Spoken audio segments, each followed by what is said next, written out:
Hey, Norm, you missed our introduction. I will repeat that, our mission isn't just to be a events group. It's actually a very strategic group where people find not just capital, but strategic partnerships, strategic advice, and people who can be revenue catalysts. And that's happened many times here in this group. I would say the one thing that we always try to do is we always try to be early into an investment cycle. So we always are looking out for the next new thing. I know a lot of people are saying AI plus robotics, and yeah, that's interesting, but I think a lot of robotics is pretty overvalued right now. I don't know if there's people here who are actually investing in robotics, but I mean, for the last 5 years, anything defense industry related has been highly valued. So getting in is expensive. Whereas I think space still remains valued correctly, and I think it's a huge opportunity, unless the flat earthers are true or right. So, but obviously look at Starlink. I mean, what's more revolutionary, AI or what Starlink has done? I don't know. So right, we have the not-for-profit work that's been very successful. We had somebody caustic speak yesterday.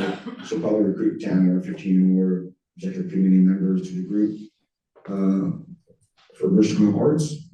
We're a big supporter. We have an auction next week. I think it's going to go really well.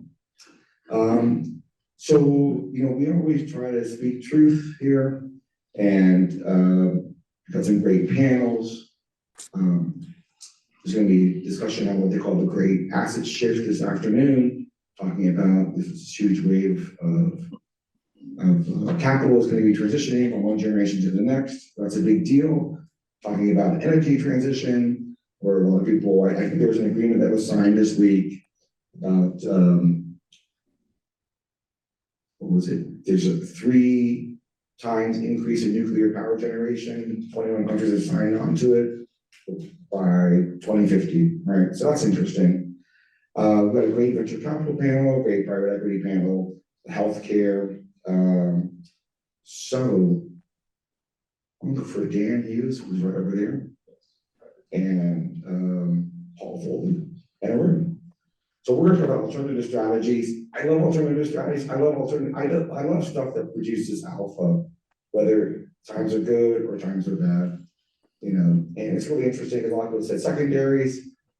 And so what's really interesting, I was reading an article this morning, I think it's from PitchBook, and they said the only fund strategy that actually raised money in the last quarter, net capital from the quarter, last year, was secondaries. So there you go. VCs what you're having. Why? Because things haven't been marked to market. Consultants are saying you shouldn't invest because it's over allocated in your portfolio, etc. So it's intriguing times.